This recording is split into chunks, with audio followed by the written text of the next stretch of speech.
Será que de alguma maneira o futebol imita a vida? E aí, Lila, meu amigo, será que... Ou será qual similaridade? Olhando São Paulo, seu futebol, você traz de ensinamento positivo e negativo do que fazer e o que não fazer na carreira. Existe essa correlação? Eu acho que sim, eu acho que existe uma correlação com o futebol e a carreira, sim, com certeza existe. Tem que ser persistente, né? Tem que ter aí, né, sua resiliência total aí, e o futebol é a prova disso. O São Paulo foi resiliente, eu acho que faz o quê? 15 anos que não ganha, não tem um título de expressão, como foi o último agora, né, pela Copa do Brasil, né? E eu acho que os executivos, os profissionais, eles têm que ter uma resiliência, uma persistência e imita, assim. Então, pontos negativos, eu vou dizer que se gasta muito dinheiro. Então, tem que ficar muito atento com as finanças dentro do futebol, né? Agora, ponto positivo é que é um show maravilhoso. Nem sempre como vou dizer assim, né? Nem sempre o melhor ganha, né? Então é muito bacana que na carreira da mesma maneira. Nem sempre, exatamente. Então existe essa correlação, nem sempre o melhor ganha. O melhor tecnicamente muitas vezes também não é o que mais vende, nem o que é melhor percebido. Exatamente, né? Quando às vezes sai da faculdade, você estuda muito, né? E você fica muito mergulhado nos livros, a vida te ensina que não é sempre os livros ali, né? A realidade da vida é totalmente diferente. Eu, na minha vida profissional, né, em carreira de estudante, eu tive realmente essa percepção, porque eu trabalhava e estudava ao mesmo tempo. Então foi a faculdade e o trabalho sempre assim. Eu sempre levantava a mão para o professor. Professor, não é assim, eu acho que está errado aí o que você está falando, porque acabei de ver um chefe meu aqui que diz que a conta não é essa que você faz aí. E aí a gente sempre criava assim debates, né, na escola, na vida e na universidade, né? Foi sempre assim. Eu digo que a gente vem de uma época de colégio que não existia a palavra bullying. Né? Era preconceito já de cara e de uma maneira já drástica. Uhum. E se a gente levantasse a mão, era duas maneiras que a gente era tratado. Se você fosse bem na nota, ninguém te questionava, porque o cara tá... Né? Levantando a mão, porque ele, de fato, aí, ele corresponde, ele gera resultado. Agora, você levantasse a mão frequentemente e ainda ia mal nas notas, quando o fulano ou fulano levantavam a mão, tipo, e lá vem. Lá vem. De novo. Pô, fulano. Era por aí ou não? Eu acho que era por aí, sim. Eu sempre fui um cara que sempre perguntou muito. Eu sempre fui muito curioso. Então, e o que gera curiosidade hoje, Lila, depois de 30 anos de carreira? O meio profissional ainda te desperta alguma curiosidade? Ou mais cansaço? Não é mais cansaço. Eu me sinto melhor, eu me sinto mais renovado, vamos dizer assim, né? Eu digo que antigamente você não tinha tanta informação, né? Você não tinha tanta informação na tua frente como você tem hoje, nos dias de hoje, né? Eu lembro que você tinha que realmente estudar, fazer os trabalhos, escrever muito, escrever à mão naquelas folhas, né? De papel ao maço, né? A gente que trabalhava com números naquelas folhas quadriculadas, né? E hoje em dia é tudo no celular, né? Mas eu acho que se a gente conseguir filtrar as informações, né? E hoje o desafio é esse, você realmente filtrar as informações, porque a gente é bombardeado de informação o dia todo, cara, impressionante. Então, se a gente tem que saber o que é verdade, o que não é, o que a gente acredita, o que não acredita. Mas, por outro lado, te traz uma vontade muito grande de querer estudar e aprender, né? E agora com a inteligência artificial e essa nova, né, cadeia, nova economia, e as pessoas ficam morrendo de medo com essa nova onda que vem aí, né? Se é o tsunami que vem aí, né?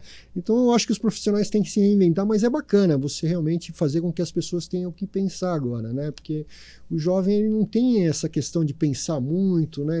Eles acreditam muito nessa rapidez, muito da informação, é aquilo ali, pronto. E agora eu entendo que com o resultado da inteligência artificial, com as informações que a gente vai, com as respostas que a gente vai ter da inteligência artificial, eu acredito que vai forçar as pessoas a pensarem um pouco mais para ver se aquela resposta realmente faz sentido ou não, né?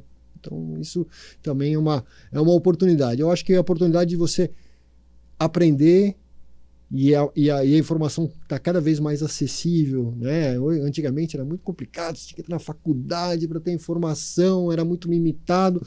E hoje, rapidamente, você tem uma informação de tudo o que você quiser, né? É uma coisa fantástica. A gente vem de geração onde a gente tinha que aprender sobre o processo da aprendizagem. Isso. Antes de você usar a calculadora científica, você tinha que entender no lápis o porquê que aquilo era feito. E a calculadora era apenas um acelerador daqueles cálculos. Isso. Mas o processo do porquê se fazia aquilo era fundamental, não tinha como escapar. Não. Tanto é que a gente teve que ir para a aula de cálculo 1, 2, 3, álgebra linear, derivadas, e lá vai. E lá vai. Quando a gente transporta, como você bem falou, para as gerações mais novas, o imediatismo é uma característica, né, do Z e do alfa. Isso. Mas na sua geração, Lila, que você é geração X. Isso aí. Qual a principal característica? Puxa vida, eu acho que a característica principal eu acho que a gente pensa um pouco mais, né? A gente não acredita em tudo que aparece aí, então eu acho que é uma geração um pouco mais desconfiada das coisas que acontecem, né? Que mais que eu posso te dizer? Eu acredito que tem aí um viés de pensamento diferentes, assim, de pensamentos, de valores diferentes, né? Porque, por exemplo, década de 80, década de 90, né? Que você não tinha, por exemplo, carro, né? Por exemplo, o carro, por exemplo, um automóvel para a gente era um objeto, assim, eu lembro que na minha geração era uma coisa assim, o cara tem um carro, quando nasceu o telefone celular, então, né? O telefone normal era um ativo mesmo, né? Então eu acho que a gente dá um pouco mais de valor, eu acho que a geração nossa dá um pouquinho de valor nas coisas que a gente tem, né? Eu não estou dizendo que as gerações novas não dão valor, né, para as coisas que eles mas têm, a gente não conseguia descartar tantas coisas, inclusive físicas. É, né? Verdade, a gente se apegava mais. E eram poucas marcas também, e o ter custava muito. Exatamente. A gente vem antes da época, como infância, adolescência, antes da época da própria internacionalização ou abertura do Brasil para, né, e aí vamos voltar lá começo da década de 90, para o que vem de fora. E antes da época das privatizações, ela vai. Então, não existia 50 tipos de chocolate para escolher. Exato. Hoje, o mesmo, filha da mãe, eu falo, né?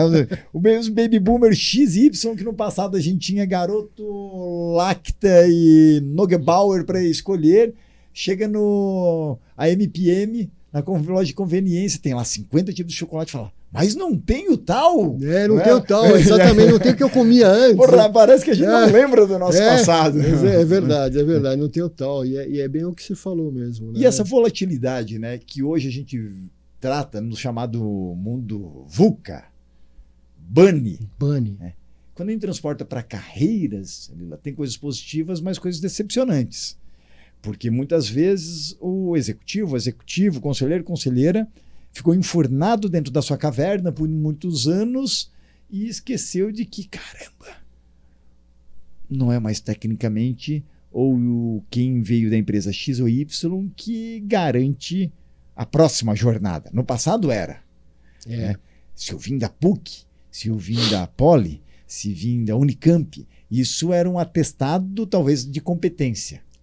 Mas qual é o novo atestado de competência? Então, né, eu costumo dizer bastante, né, que você tem aí, na nossa época, vamos dizer assim, né, o que era importante, né, e meu pai sempre me pressionava, e pressionava meu irmão também nesse sentido, né, não, você tem que ter uma boa educação, então uma escola muito boa, né, ele fez um esforço de colocar a gente em escolas sempre muito boas, que ele sempre dizia que a boa educação nunca ninguém vai te tirar, né. E aí você tinha aquela pressão de ir trabalhar, eu sempre tive essa coisa, meu pai faleceu antes de me ver entrar dentro da faculdade, né? Então eu tive que fazer um step antes de virar o irmão mais velho, né? O pai antes da hora, vamos dizer, para a família, né? E eu aprendi muito, né? E mesmo que se protege as pessoas, os filhos hoje em dia, né? Mas então, o que era importante, né? Era importante uma boa faculdade, aprender a falar inglês, é uma coisa impressionante. Você tinha que falar inglês. Se não falasse outra língua, então, né? E ficar muito tempo em cada empresa. Você precisava assim, eu vou entrar na Coca-Cola ou na Nestlé. Tinha que ser o Lila da Coca-Cola. Tinha que ser uma multinacional e era assim uma chancela para o mercado. Você ficar 5, 10 anos, né?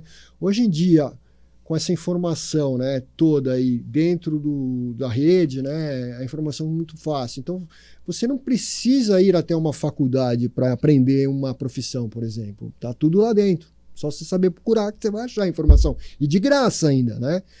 E aí você não precisa ficar mais tempo dentro de uma empresa. O mercado agora varonil são os profissionais que ficam pouco tempo em várias empresas, em segmentos diferentes, em empresas diferentes, porque vai dar o consumidor ficou mais exigente, né? Então as empresas querem ouvir muito isso, né?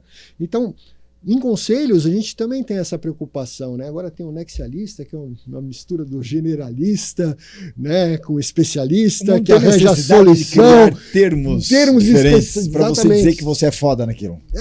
Então, eu entendo que o mundo mudou drasticamente, a gente está discutindo hoje, né? Mas ele ficou mais empolgante no sentido de você buscar, né? Ficou tudo muito rápido as coisas, né? Hoje na internet você testa você abre um negócio, por exemplo, e se abre muito rápido e se testa esse produto muito rapidamente. E se não for bom, você muda a rota e tenta para um outro. Antigamente você não tinha essa facilidade, né? Então são coisas que mudaram bastante no mercado, né? E essa rapidez, seja no âmbito pessoal ou profissional, lhe traz ansiedade, meu caro? Muita ansiedade. Eu acho que todo mundo ansiedade e insanidade, por vezes até. Insanidade, né? Eu entendo, né? Eu brinco que, puxa vida, se eu pudesse voltar uns 20, 30 anos do tempo, vamos dizer assim, né? Puxa, eu ia dar mais atenção à escola, aos estudos, à quantidade de informação, a me certificar em coisas melhores, né? Porque é justamente, né, melhorar, né, o cinto de habilidades do Batman, né, as ferramentas. E eu acho que com a experiência que eu tenho hoje, né, se eu tivesse mais assim forçando, né, os estudos, né, toda a formação técnica, né, que eu acho que você tem que continuar tendo, né, essa formação, eu acho que até lifelong learning, né? Eu acredito muito nisso, né? Então eu voltaria no tempo para estudar mais. Agora, quando a gente fala em Marcos Lilla, um típico lifelong learner, né? Que aplica o lifelong learning, sim, né? Tem muita gente que eu vejo se dizendo como tal, mas se perdendo no processo de aprendizagem. Exemplo. Hoje, informação, como você falou, a gente tem disponível, que é muito diferente de 20, 30 anos, onde é que a gente tinha acesso à Barça, né? A Manac Abril. Barça. Chegava na biblioteca, era 4, 5 livros que tinha que ler, ficar o dia todo lá. E só encontrava conhecimento lá. Lá, se você tem condição social que pudesse lhe dar acesso a uma biblioteca, seja municipal, seja no seu colégio particular, seja numa universidade, ou veio do saber popular passado dos seus pais, das gerações, senão você estava ferrado, né, em termos de adquirir informação. É verdade. A informação era o jogo, era o que diferenciava o profissional X de Y no mercado. Quando a gente vem hoje para um volume de informação, tem muita gente que fica só entre aspas, buscando informação, ou vira um faminto digital, ou um faminto de cursos, mas não aplica os cursos depois na linha de frente. Exato. Seria uma forma até de medo, Lilla, no sentido de que a gente foi educado de que a gente só pode ser o cara fera ou só ir em frente se a gente for o PhD da jossa toda, e por vezes o cara deixa de ser percebido de uma maneira que já dava para ir em frente? Eu acho que se perde muito foco. Eu acho que com a quantidade de informação que a gente recebe hoje, o foco é muito disperso. A disputa é pela atenção das marcas. A disputa pela atenção das marcas. Muita gente, né, eu trabalhei muito tempo no mercado publicitário, né, e eu lembro que o bom comercial é aquele que você lembrava o nome da marca, que você tava, do produto que estava vendendo, não aquele que você achava que era engraçado, era bonito ou não. Né?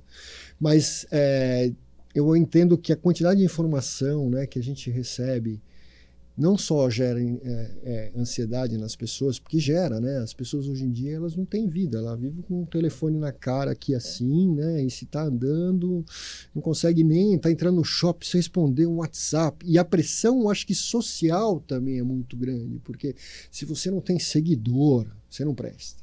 Se você não está em evidência, você não é o cara certo, entendeu? Não, as pessoas dão muito mais importância, né, para a quantidade de likes que ela tem, né? Elas ficam ávidas. Eu vejo pelos meus filhos que eles ficam lá, quando eles postam alguma coisa, fulano postou alguma coisa legal. Hipnotizados. Ficam, né? O TikTok é uma coisa, é uma dopamina impressionante, né? E até pra gente, né? Que eu sou um cara que gosta muito de tecnologia, eu gosto de entender um pouco, né? Sempre gostei minha vida toda, mas cada hora que aparece uma coisa diferente, né? Eu costumo dizer que quando eu tive a primeira assim, experiência com a inteligência artificial, do que ela já existe há muito tempo atrás, né? Mas agora ela está sendo um pouco mais, saiu nos meios aí de comunicação, uma coisa mais difundida, né? Porque realmente é uma mudança muito drástica, né? E eu tive quando o meu filho chegou em casa, eu fui buscar ele na escola e ele virou para mim e falou assim: papai, vamos jogar um videogame, né? Eu falei, poxa, vamos, filho, mas depois você fazer a lição, né? Faz a lição primeiro que depois eu jogo com você. Aí ele virou, tá bom, papai. Aí ele foi pro quarto, foi lá, fez a lição de casa, mas não deu 10 minutos, ele voltou na lição de casa. Aí, pô, papai, já fiz a lição de casa. Eu falei, mas como assim você já fez a lição de casa, né? Não, veja bem, papai tá aqui. Ele me mostrou, porque hoje em dia tudo não é nem caderno, você não tem mais, né? A caligrafia tá horrível. É horrível, não. Acho que o cara tiver que escrever uma receita, não vai mais. Acho que não consegue fazer uma redação, né, escrita, não funciona. E é tudo por iPad, né? Ele me mostrou o iPad com as fórmulas de matemática. Bicho, eu virei para ele e falei assim: eu não acredito que você fez isso em 10 minutos. Não, papai, veja bem, agora tem aqui um comando aqui que você escreve, aí aparece. Aí eu comecei a olhar aquilo, eu falei, é sério, eu não vou pagar mais escola, agora eu vou mandar um robô, né, dar aula para você, só que o robô não vai estar na hora da prova, eu falei para ele. Então você tem que realmente... Então esse tipo de pressão existe e eu acho que é prejudicial. Se você realmente não tiver uma cabeça um pouco mais aberta de fazer outras coisas, sair de casa, praticar esporte, né?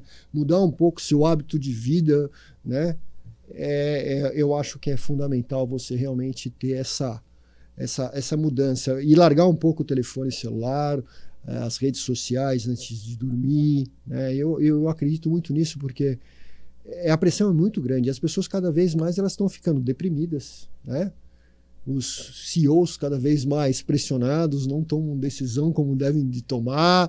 Cada vez mais querem ter uma vida diferente da foto do RG e muito mais parecida com a foto do Instagram do outro. Exato, cara. E a gente acaba vivendo o sonho do outro, né? As pessoas estão querendo viver. Então se o cara vai lá... E a comparação é uma merda, Lila.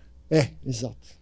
A comparação o que é felicidade para você não pode ser uma coisa diferente para mim. O que é sucesso para um não é diferente para outro. E aí a gente toca então em duas palavras muito genéricas, que apesar de todo mundo vai encontrar a mesma definição no dicionário, mas podem ser percebidas de uma maneira distinta. Você é feliz? Muito. Será então que a felicidade está relacionada só com dinheiro?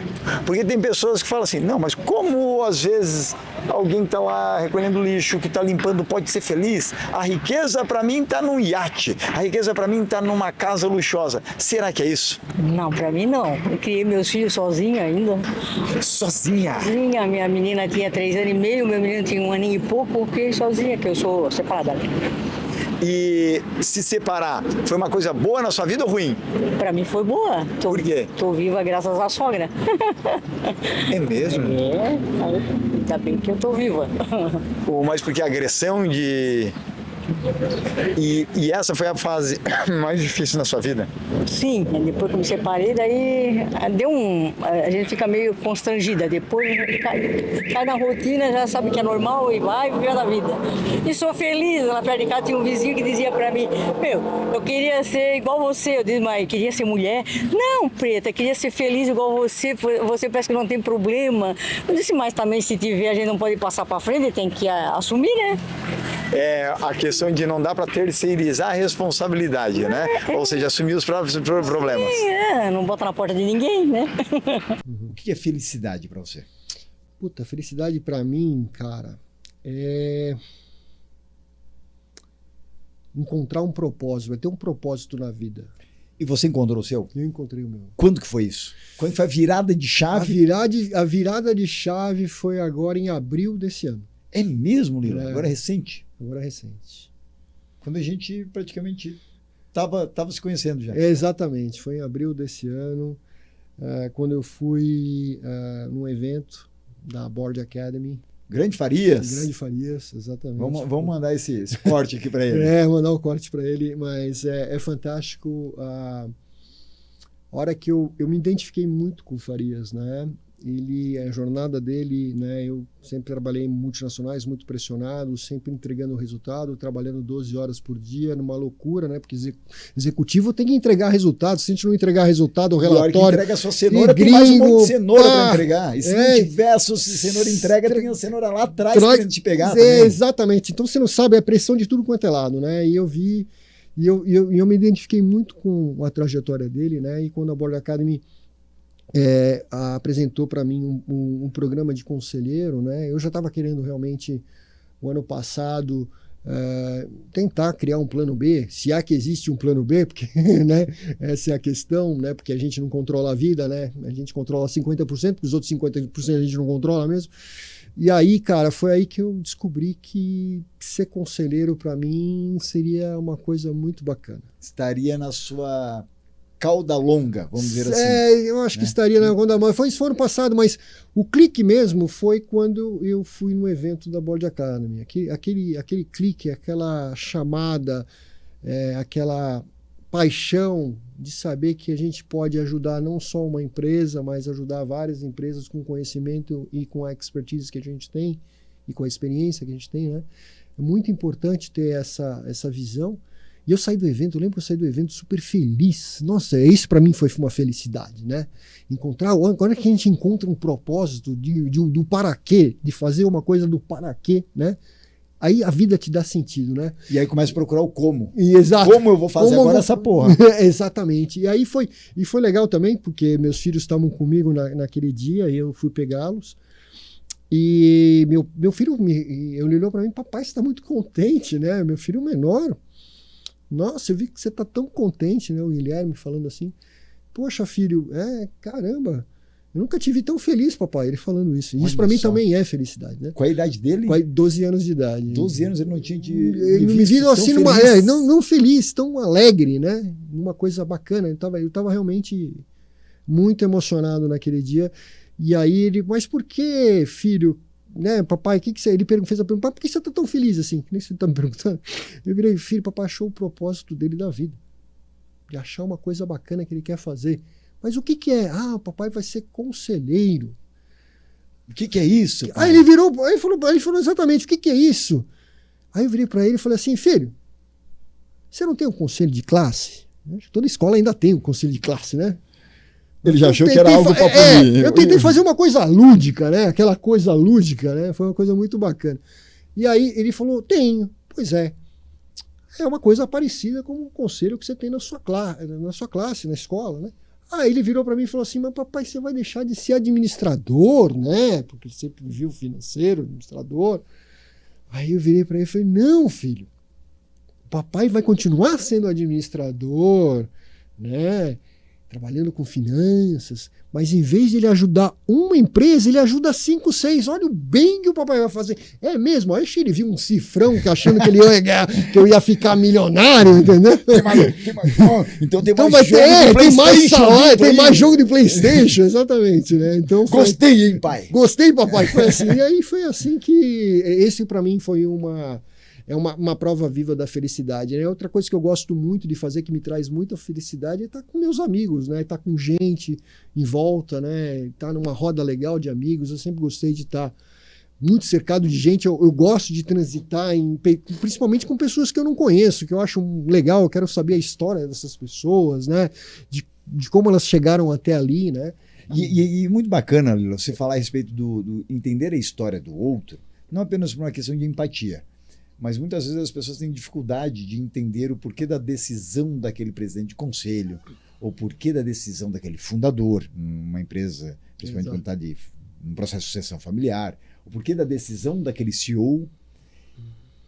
E uma reflexão que eu deixo aqui é: quer entender o porquê da decisão daquela pessoa, porquê daquela cultura corporativa, entenda a história do cara.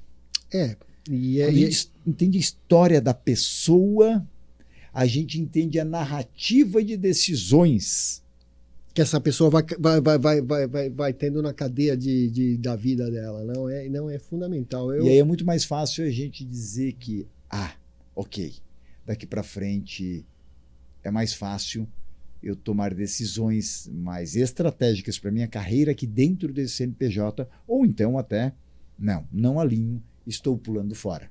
Mas entender a história do dono da porra toda é fundamental para alguém que tem uma carreira que visa a sustentabilidade.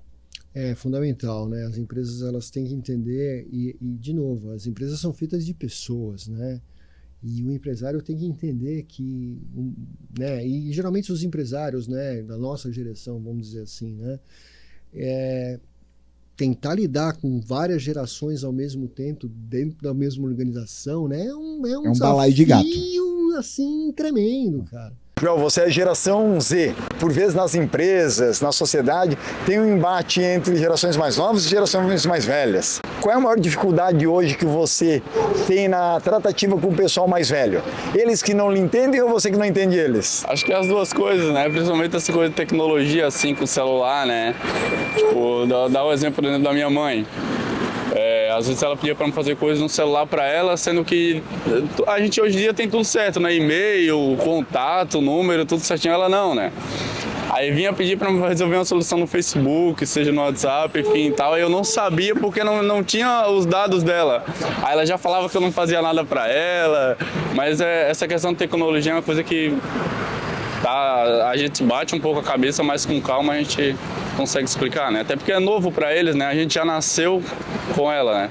Agora, Lila, dentro dessa jornada empresarial, que você tem uma bagagem de 2, 3 décadas de multinacional, na área financeira, desafios que é de dar inveja em qualquer profissional que quer seguir. É uma cara assim, caramba, quantas experiências diferentes esse cara teve e que eu ainda preciso trilhar. Só que muitas vezes a gente vê até gerações mais novas que querem 6 meses virar o diretor. Eu digo antes, né? O cara já quer sair da faculdade e virar o Steve Jobs, né? Quer sair antes de faturar, já quer emitir a fatura antes. Novamente, há pouco a gente falava do processo de ensino, que muitas vezes não é entendido, aqui novamente, o processo corporativo ainda não funciona assim. Mas que bom, eu não julgo no sentido de que eles pensam assim e, consequentemente, estão errados. Não. Bom se fosse uma realidade, mas é a característica da geração, o zelo até pelo imediatismo. E o que não for imediato, né, talvez não sirva. Se eu clico neste botão e a internet me abre em 1, 2 segundos, se abrir em 3, não me serve. É uma porcaria essa internet da empresa X ou Y, a gente já sai reclamando. Já sai reclamando. E nós, Y, X e Baby Boomers, já estamos ficando igual, porque também a gente acompanha o processo social que a gente está imerso. Mas dentro dessa jornada, onde a gente tinha que mergulhar muito no processo dos negócios, no processo dos cálculos, no processo financeiro, no processo empresarial, com as alegrias e as dores dentro dessa jornada, você ocorreu vários riscos. E aqui vem uma pergunta: qual o maior risco que você correu na sua carreira e que você fala hoje? Tipo, valeu a pena? Olha, o maior risco que eu corri na minha carreira foi quando eu entrei no Jones Day. Logo no começo, em 2011, em julho de 2011, eu entrei lá. E num cargo que eu sempre almejei em ter, eu trabalhei muito para chegar ali, né? Cargo diretor administrativo financeiro de um escritório internacional, do Wednesday, era uma empresa fantástica, uma empresa que tinha na época mais de 120 anos de existência. Eu falei, nossa, olha, eu acho que eu cheguei lá. Né? E quando eu entrei ali, e eu lembro isso claramente com o sócio principal, né? A gente foi almoçar e eu como bom financeiro, falei, cadê o risco do capital investir? Quando é que a gente vai ter o retorno? E ele falou muito claramente para mim, falou, mano, Marcos, a gente não está muito preocupado com o retorno. Eu falei, caramba, esse negócio é diferente mesmo. Né? Eu falei, olha que legal, tal. E aí teve uma oportunidade que eu enxerguei pensando um pouco fora da caixa, vamos dizer assim, né? Eu sempre tentei, né, ajudar as pessoas a encontrarem soluções, e eu vi meu chefe realmente numa posição super preocupado, né? CEO, como existem muitos empresários hoje em dia, né? E ele, poxa, a gente comprou um escritório lá, o Jones Day comprou um escritório no México, e a gente não está tendo retorno, está tendo muito complicado a relação, né? Não para um administrador lá com os americanos, a gente não consegue ter essa comunicação fluida. Ele estava realmente preocupado porque tinha passado alguns administradores no México, mexicanos, e não existia esse retorno esperado, né? Com o pessoal nos Estados Unidos, né? A comunicação não estava legal e toda hora ia algum embora, né? Aí eu virei para ele e falei, poxa, se você realmente quer resolver o problema lá no México, pô, me manda para lá, eu querendo resolver tudo. Eu falei, eu estava preocupado com ele, né? Porque você acaba, né, tendo uma relação super, né, bacana, é uma excelente pessoa. E aí eu falei, tá bom, me manda para lá que eu resolvo. Eu vou lá com carta branca. E isso para mim foi um grande desafio, né? Porque eu tive que largar minha família aqui no Brasil. E durante 5 anos da minha vida, eu fiquei 15 dias em São Paulo. Não é que eu mudei com a minha família para o México. Você era o cara da foto. Eu era, né? O cara. Os amigos dos seus filhos chegavam na casa de vocês aqui em São Paulo e perguntavam para ele: quem que é esse daqui? Né? Esse daí é o meu pai. Né? Você virou o cara do retrato. O cara do retrato. Basicamente, eu não vi meu filho crescer, vamos dizer assim, meu filho menor. O mais velho já entendia um pouco mais, né?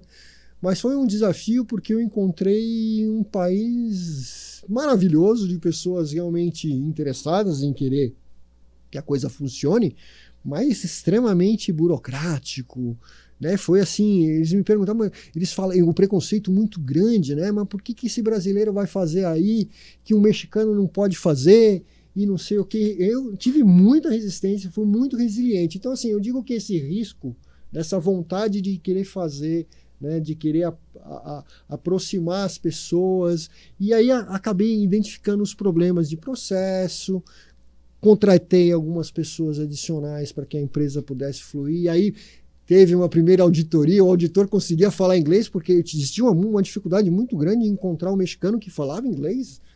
Antigamente, né, como a gente conversou inicialmente, né, para nós era muito importante a gente falar inglês. A geração agora não quer aprender outra língua, não sei, eu acho que é por conta da internet, que você traduz rapidamente um programa de tradução, ou você aprendeu outro tipo de língua.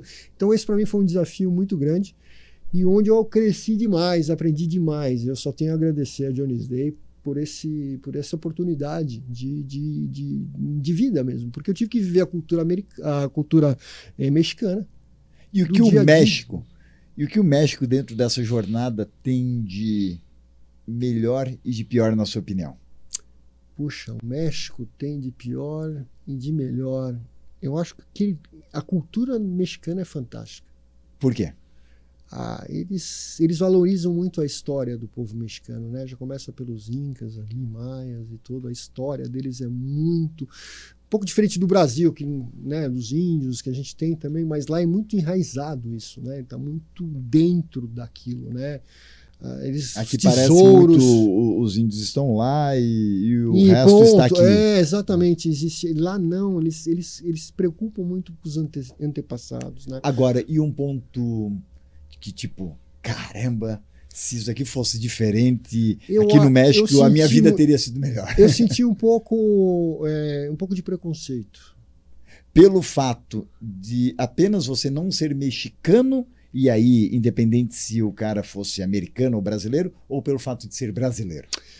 Eu acho que nem por isso, um pouco, obviamente, de brasileiro, mas o brasileiro e o mexicano sempre trabalharam assim. O mexicano é um povo maravilhoso para festas, assim, eles são ainda festeiros. Mais depois da Copa de 70. Exatamente, o brasileiro também tem um pouco do mesmo perfil. Eu não tive muita dificuldade nesse sentido. O que eu não gostei muito, que eu senti um pouco de preconceito, né, era assim, se você tivesse um diploma, você era alguma coisa, né? Se você não tivesse um diploma, o tratamento era totalmente diferente, né, com o ser humano, né? Isso para mim foi uma coisa, eu senti na pele. Alguns funcionários, né, eles chegavam para mim e entravam na minha sala, né? Um licenciado, parecia que eu estava falando assim com... Não, licenciado... Porque meu governador. Exatamente, o presidente, né? Grande senador Marcos Lila. Exato, não, sabe? Poxa, eu sempre... Né, eu acho que ser humano, a gente tem que trabalhar todo mundo junto, dependendo do cargo que o cara tem. Óbvio, tem que ter um respeito ali, né? Eu lembro que eu fui numa reunião uma vez que eu fiz uma apresentação de resultado lá no México.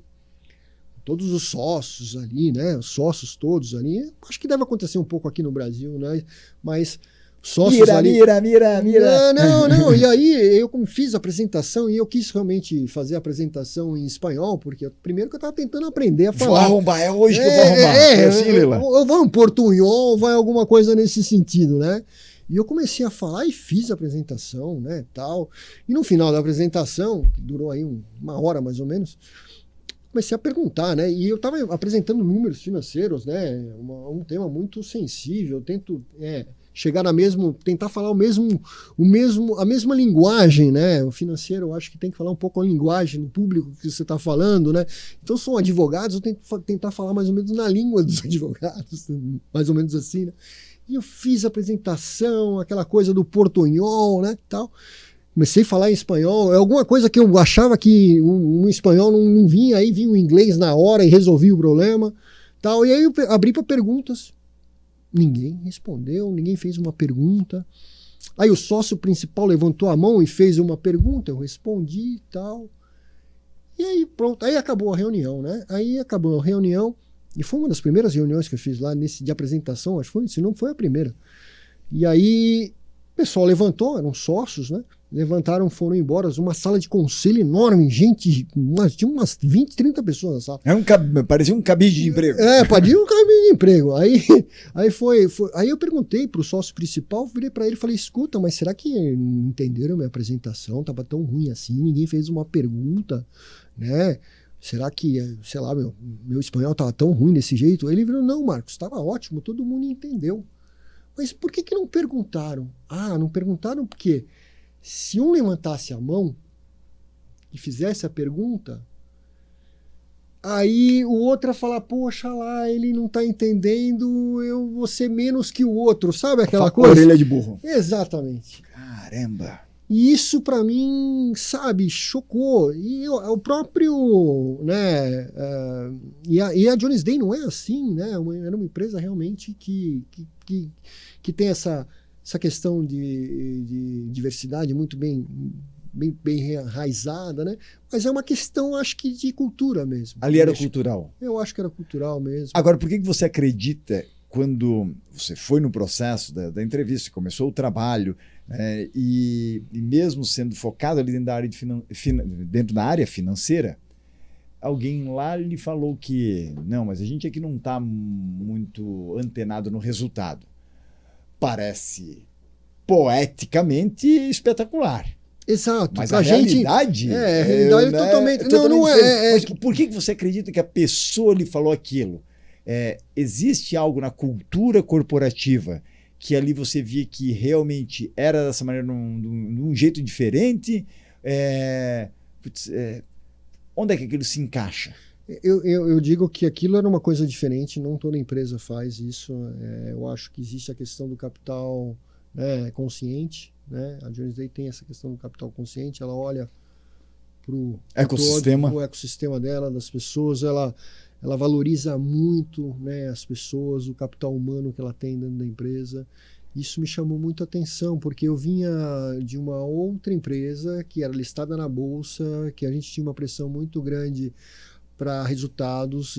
A gente tinha que, se não batesse lá o resultado do trimestre, a cada trimestre a gente tinha que mandar a gente embora, mas eu estou falando em diferenças assim de R$100, R$200, né?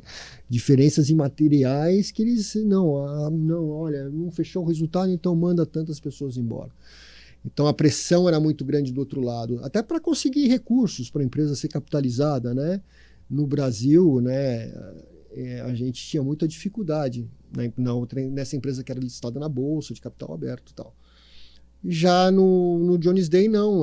Se eu precisasse de dinheiro, alguma coisa assim, em 30 segundos a gente tinha recurso facilmente, né? Eu lembro que na outra empresa que era listada na bolsa, a gente tinha que passar por um comitê. Aí passavam uns 15, 20 dias, o cara tinha que aprovar, e aí o processo era muito longo, então você tinha que fazer projeções de caixa com tanta antecedência, né? Nesse mundo que a gente não consegue planejar nada, né?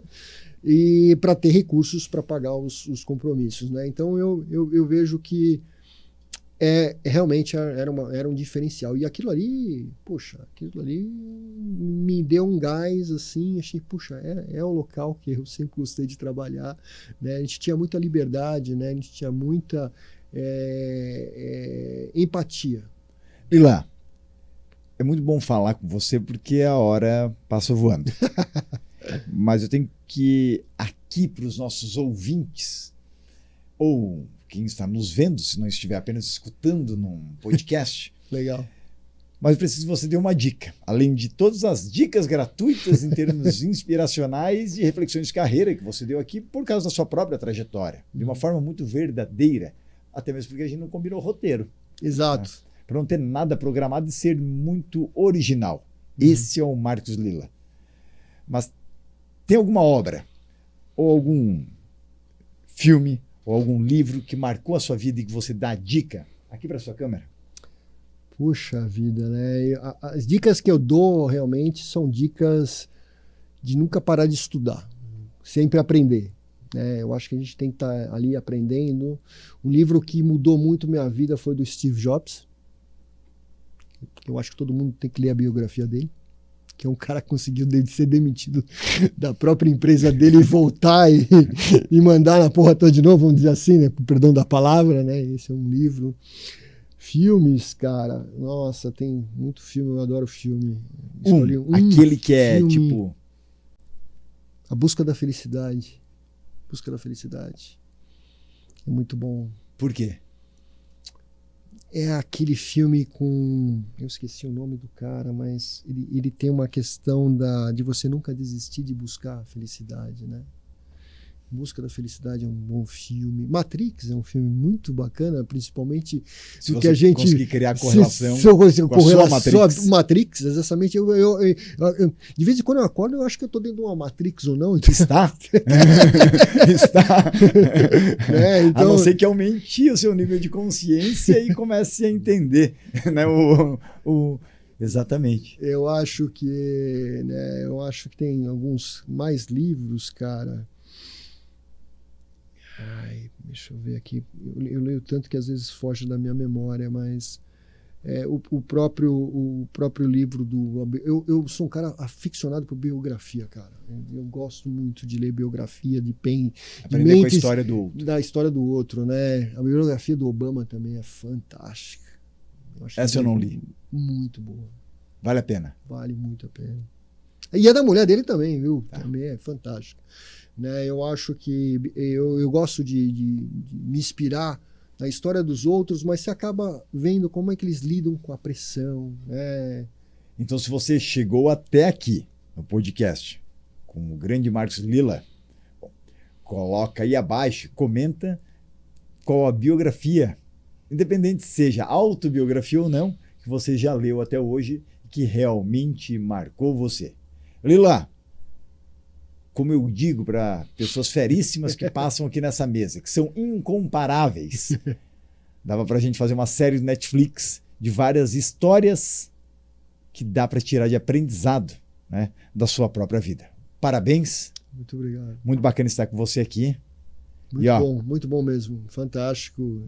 A primeira experiência e a gente é a que marca mais. Eu agradeço pelo convite. Primeira vez num podcast como esse e tomara que a partir deste momento, quem está vendo essa fera aí, ó, se você tem um podcast, chama ele. Rede social dele, vou fazer a maior questão de botar aqui na descrição. Valeu, grande beijo, grande abraço.